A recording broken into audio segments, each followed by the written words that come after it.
ಅಲ್ಲಿ ಹೋಗಿ ದಬ್ಬಾಳಿಕೆ ಮಾಡ್ತಾರೆ. ನಿನ್ನೆ ರಾತ್ರಿ ದಾವಣಗೆರೆಯಲ್ಲಿ ನಡೆದಿರ್ತಕ್ಕಂಥ ಘಟನೆ, ಶಾಂತಿಯುತವಾಗಿ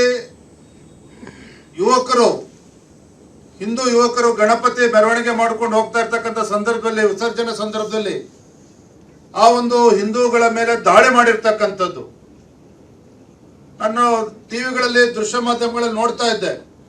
ಪೊಲೀಸ್ ಅಧಿಕಾರಿಗಳಿಗೂ ಕೂಡ ಕಲ್ಲಿನ ಪೆಟ್ಟು ಬಿದ್ದಿರ್ತಕ್ಕಂಥದ್ದು. ಎಲ್ಲೋ ಒಂದ್ ಕಡೆ ದಾವಣಗೆರೆ ಇರ್ಬೋದು, ನಾಗಮಂಗಲ ಇರ್ಬೋದು,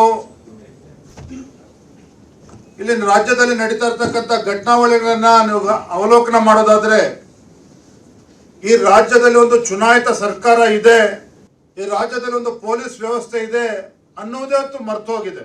ರಾಜ್ಯ ಕಾಂಗ್ರೆಸ್ ಸರ್ಕಾರದ ಮೃದು ಧೋರಣೆ ಏನಿದೆ, ಕಾಂಗ್ರೆಸ್ ಇವತ್ತು ಪುಡಾರಿಗಳ ವಿರುದ್ಧ, ದೇಶದ್ರೋಹಿಗಳ ವಿರುದ್ಧನೂ ಕೂಡ ಮೃದು ಧೋರಣೆಯನ್ನು ಅನುಸರಿಸ್ತಾ ಇದೆ.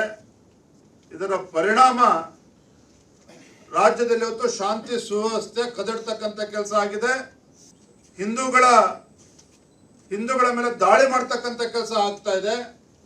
ಎಲ್ಲ ಒಂದ್ ಕಡೆ ಪೊಲೀಸರು ಅವರ ಕಣ್ಮುಂದೆ ಇವೆಲ್ಲವೂ ಕೂಡ ನಡೀತಾ ಇದ್ರು ಸಹ ಕಣ್ಮುಚ್ಕೊಂಡು ಕೂತಿದ್ದಾರೆ. ಕಾರಣ ಅಂತ ಹೇಳಿದ್ರೆ ಅವ್ರಿಗೆ ಯಾವುದೋ ಒಂದು ಅಧಿಕಾರ ಇಲ್ಲ. ಯಾಕೆಂದ್ರೆ ಆಡಳಿತ ಪಕ್ಷ ಕಾಂಗ್ರೆಸ್ ಸರ್ಕಾರ ಸಂಪೂರ್ಣವಾಗಿ ಅಲ್ಪಸಂಖ್ಯಾತ ತುಷ್ಟೀಕರಣ ರಾಜಕಾರಣ ಅನುಸರಿಸಿಕೊಂಡು ಬಂದಿದ್ದಾರೆ. ಭಾರತೀಯ ಜನತಾ ಪಾರ್ಟಿ ಎಲ್ಲ ವಿಚಾರಗಳನ್ನ ಗಂಭೀರವಾಗಿ ತೆಗೆದುಕೊಂಡಿದೆ. ದಿನೇ ದಿನೇ ಇವತ್ತು ರಾಜ್ಯದಲ್ಲಿ ಕಾನೂನು ಸುವ್ಯವಸ್ಥೆ ಸಂಪೂರ್ಣವಾಗಿ ಇವತ್ತು ಕುಸಿದು ಬಿದ್ದಿರ್ತಕ್ಕಂಥದ್ದು. ಅಲ್ಲಿ ಹೋಗಿ ದಬ್ಬಾಳಿಕೆ ಮಾಡ್ತಾರೆ. ನಿನ್ನೆ ರಾತ್ರಿ ದಾವಣಗೆರೆಯಲ್ಲಿ ನಡೆದಿರ್ತಕ್ಕಂಥ ಘಟನೆ, ಶಾಂತಿಯುತವಾಗಿ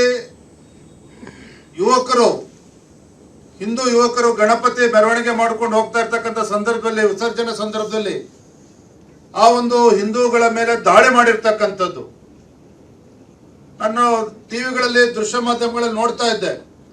ಪೊಲೀಸ್ ಅಧಿಕಾರಿಗಳಿಗೂ ಕೂಡ ಕಲ್ಲಿನ ಪೆಟ್ಟು ಬಿದ್ದಿರ್ತಕ್ಕಂಥದ್ದು.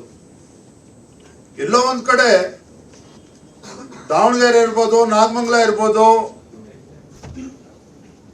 ಇಲ್ಲಿ ರಾಜ್ಯದಲ್ಲಿ ನಡೀತಾ ಇರ್ತಕ್ಕಂಥ ಘಟನಾವಳಿಗಳನ್ನ ನೀವು ಅವಲೋಕನ ಮಾಡೋದಾದ್ರೆ, ಈ ರಾಜ್ಯದಲ್ಲಿ ಒಂದು ಚುನಾಯಿತ ಸರ್ಕಾರ ಇದೆ, ಈ ರಾಜ್ಯದಲ್ಲಿ ಒಂದು ಪೊಲೀಸ್ ವ್ಯವಸ್ಥೆ ಇದೆ ಅನ್ನೋದೇ ಹೊತ್ತು ಮರ್ತೋಗಿದೆ. ರಾಜ್ಯ ಕಾಂಗ್ರೆಸ್ ಸರ್ಕಾರದ ಮೃದು ಧೋರಣೆ ಏನಿದೆ, ಕಾಂಗ್ರೆಸ್ ಇವತ್ತು ಪುಡಾರಿಗಳ ವಿರುದ್ಧ, ದೇಶದ್ರೋಹಿಗಳ ವಿರುದ್ಧನೂ ಕೂಡ ಮೃದು ಧೋರಣೆಯನ್ನು ಅನುಸರಿಸ್ತಾ ಇದೆ. ಇದರ ಪರಿಣಾಮ ರಾಜ್ಯದಲ್ಲಿ ಇವತ್ತು ಶಾಂತಿ ಸುವ್ಯವಸ್ಥೆ ಕದಡ್ತಕ್ಕಂಥ ಕೆಲಸ ಆಗಿದೆ. ಹಿಂದೂಗಳ ಮೇಲೆ ದಾಳಿ ಮಾಡ್ತಕ್ಕಂಥ ಕೆಲಸ ಆಗ್ತಾ ಇದೆ. ಎಲ್ಲ ಒಂದ್ ಕಡೆ ಪೊಲೀಸರು ಅವರ ಕಣ್ಮುಂದೆ ಇವೆಲ್ಲವೂ ಕೂಡ ನಡೀತಾ ಇದ್ರು ಸಹ ಕಣ್ಮುಚ್ಕೊಂಡು ಕೂತಿದ್ದಾರೆ. ಕಾರಣ ಅಂತ ಹೇಳಿದ್ರೆ ಅವ್ರಿಗೆ ಯಾವುದೋ ಒಂದು ಅಧಿಕಾರ ಇಲ್ಲ. ಯಾಕೆಂದ್ರೆ ಆಡಳಿತ ಪಕ್ಷ ಕಾಂಗ್ರೆಸ್ ಸರ್ಕಾರ ಸಂಪೂರ್ಣವಾಗಿ ಅಲ್ಪಸಂಖ್ಯಾತ ತುಷ್ಟೀಕರಣ ರಾಜಕಾರಣ ಅನುಸರಿಸಿಕೊಂಡು ಬಂದಿದ್ದಾರೆ. ಭಾರತೀಯ ಜನತಾ ಪಾರ್ಟಿ ಎಲ್ಲ ವಿಚಾರಗಳನ್ನ ಗಂಭೀರವಾಗಿ ತೆಗೆದುಕೊಂಡಿದೆ. ದಿನೇ ದಿನೇ ಇವತ್ತು ರಾಜ್ಯದಲ್ಲಿ ಕಾನೂನು ಸುವ್ಯವಸ್ಥೆ ಸಂಪೂರ್ಣವಾಗಿ ಇವತ್ತು ಕುಸಿದು ಬಿದ್ದಿರ್ತಕ್ಕಂಥದ್ದು.